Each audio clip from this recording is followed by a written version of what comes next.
그가 나간 후에 예수께서 이르시되 지금 인자가 영광을 받았고 하나님도 인자로 말미암아 영광을 받으셨도다. 만일 하나님이 그로 말미암아 영광을 받으셨으면 하나님도 자기로 말미암아 그에게 영광을 주시리니 곧 주시리라. 작은 자들아, 내가 아직 잠시 너희와 함께 있겠노라. 너희가 나를 찾을 것이나 일찍이 내가 유대인들에게 너희는 내가 가는 곳에 올 수 없다고 말한 것과 같이 지금 너희에게도 이르노라. 새 계명을 너희에게 주노니 서로 사랑하라. 내가 너희를 사랑한 것 같이 너희도 서로 사랑하라. 너희가 서로 사랑하면 이로써 모든 사람이 너희가 내 제자인 줄 알리라. 시몬 베드로가 이르되 주여 어디로 가시나이까? 예수께서 대답하시되 내가 가는 곳에 내가 지금은 따라올 수 없으나 후에는 따라오리라. 베드로가 이르되 주여 내가 지금은 어찌하여 따라갈 수 없나이까? 주를 위하여 내 목숨을 버리겠나이다. 예수께서 대답하시되 내가 나를 위하여 내 목숨을 버리겠느냐? 내가 진실로 진실로 내게 이르노니 닭 울기 전에 내가 3번 나를 부인하리라. 아멘. 기독교 신앙을 갖는 운동선수나 연예인들이 메달을 따거나 상을 받았을 때 하나님께 영광을 돌린다 라고 말하는 것을 보신 적이 있을 겁니다. 또 실패하고 가난하고 이런 약한 모습을 하나님의 영광을 가리는 것이라고 말하는 것도 들어본 적이 있을 것입니다. 어떤 것이 하나님께 영광이 되고 어떤 것이 하나님의 영광을 가리는 걸까요? 예수님은 그동안 아끼고 사랑해 주었던 제자가 자신을 배신하는 이 사건을 두고 자신이 영광을 받게 되었고 하나님도 영광을 받게 되었다라고 하십니다.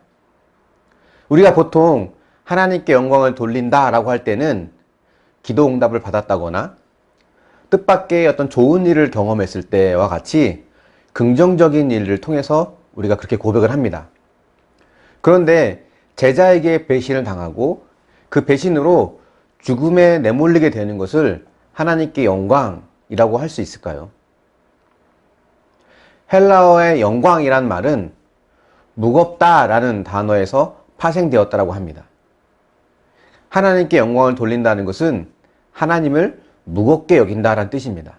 즉 다시 말하면 하나님을 내 삶의 중심에 둔다라는 것을 의미하는 거죠. 내가 경험한 좋은 일을 통해서 하나님께 영광을 돌린다고 하는 것, 혹은 그 반대의 경우도 결국은 내가 중심이 된다는 것을 의미합니다. 하나님을 중심에 두게 되면 좋은 일이든 나쁜 일이든 상관없이 하나님의 뜻이 궁극적으로 이루어지게 된 것으로 하나님께 영광을 돌리게 됩니다. 여러분이 지금까지 살아오시면서 원치 않은 일들을 경험한 적이 있을 것입니다. 앞으로도 또 그런 일을 경험할 수도 있습니다. 배신을 당하거나 부도를 맞거나 관계가 깨어지거나 심지어는 예수님처럼 죽음이라고 하는 것을 경험할 수도 있을 수 있습니다. 물론 이런 극단적인 경우는 흔하지 않겠지만 최소한 우리가 살면서 내가 왜 이런 고난을 겪어야 되지? 왜 내가 이런 고통을 참아야 되지? 라고 하는 생각이 들 수 있는 힘든 삶을 살아가게 되죠. 하나님께 영광을 돌린다고 하는 것은 이런 모든 고난과 고통이 사라지고 보란듯이 모든 상황을 역전시키는 것, 그것을 말하지 않습니다. 하나님이 내 삶의 중심이 되심을 고백하고 이 모든 상황에 하나님이 주권자이심을 고백한다면 내가 지고 가야 할 십자가와 고난, 또 그때에 맞는 순종, 이 모든 것들을 우리는 잘 감당하게 되고 또 그렇게 사는 것이 하나님께 영광이 되는 삶이 됩니다. 어떤 사람은 집안의 가장으로서 일을 해서 가정을 먹여 살려야 될 때가 있고 또 학생은 공부해야 될 때가 있으며 직장인으로서는 내가 있는 곳에서 성실하게 그 일을 감당해야 될 때가 있죠. 때로는 그 모든 삶들이 나에게 무거운 짐이 되고 나에게 큰 고통과 어려움을 준다 할지라도 이 모든 삶 속의 중심이 하나님이심을 믿으며 내게 주어진 십자가, 내게 주어진 감당해야 될 그 순종을 잘 감당해 나가는 것, 그것이 하나님께 영광이 되는 삶입니다. 반대의 경우도 마찬가지예요. 내가 원하는 대로 이루어지고 뜻하지 않은 행운이 생겨날 때 이것이 하나님이 기뻐하신 일인지 아닌지 우리 냉철하게 분별해야 됩니다. 아무리 좋은 일이라도 그것으로 인해서 구원이 멀어진다면 그것은 하나님의 영광을 가리는 겁니다. 내 자녀가 사업이 너무 잘 돼서 하나님을 믿을 겨를조차 없다면, 또 내가 하는 일이 너무 잘 돼서 바쁘다 보니까 하나님께 기도하고 하나님을 만날 시간이 없다면 그것은 내가 하는 일이 잘 돼서 하나님께 영광을 돌리는 것이 아니라 구원과 멀어져서 하나님의 영광을 가리는 겁니다.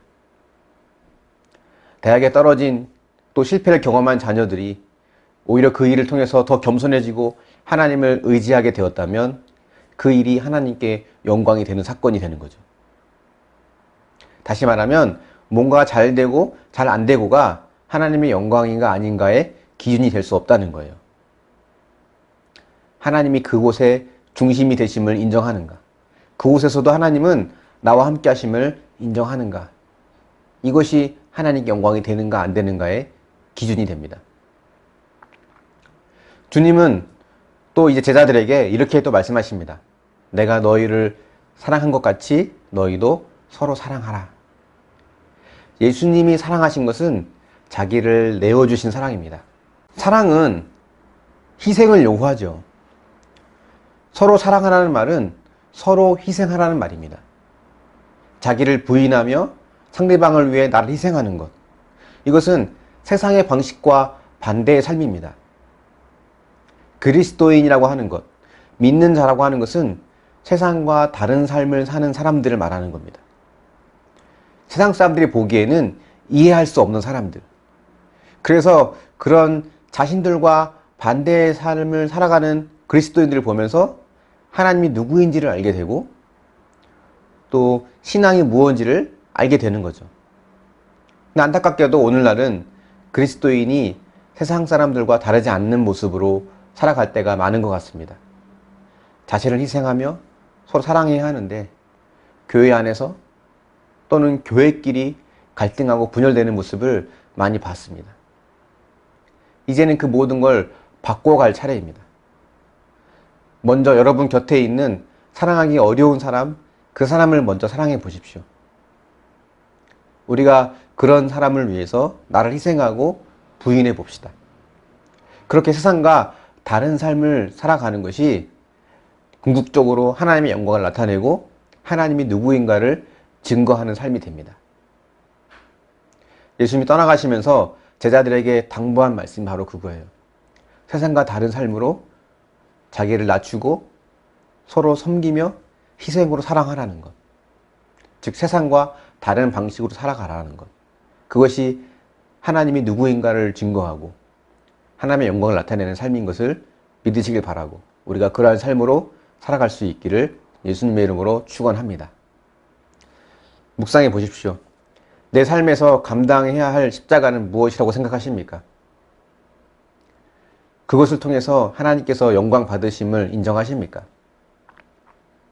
오늘 나를 희생하며 사랑해야 될 사람은 누가 있습니까? 우리가 오늘의 이 말씀과 또 묵상 질문들을 기억하고 또 오늘 하루도 또 말씀의 인도를 받으며 하나님의 뜻대로 살아가는 저와 여러분이 될 수 있기를 예수님의 이름으로 축원합니다.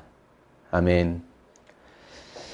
사랑의 하나님, 우리가 가야 할 믿음의 길이 넓고 편한 길이 아니라 좁은 십자가의 길임을 고백합니다.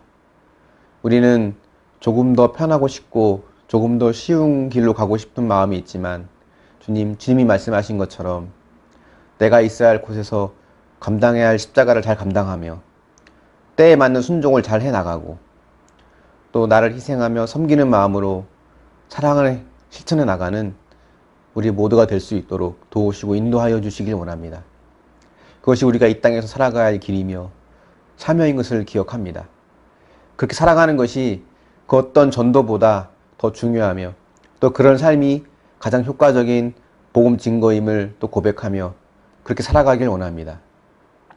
하지만 주님, 우린 연약하여서 온전히 감당할 수 없사오니 성령께서 함께하여 주시고 또 공동체가 함께 지지하고 기도해주고 응원하면서 서로가 이렇게 믿음의 길을 걸어갈 수 있도록 함께 하시고 인도하여 주시옵소서. 감사드리며 예수님의 이름으로 기도합니다. 아멘.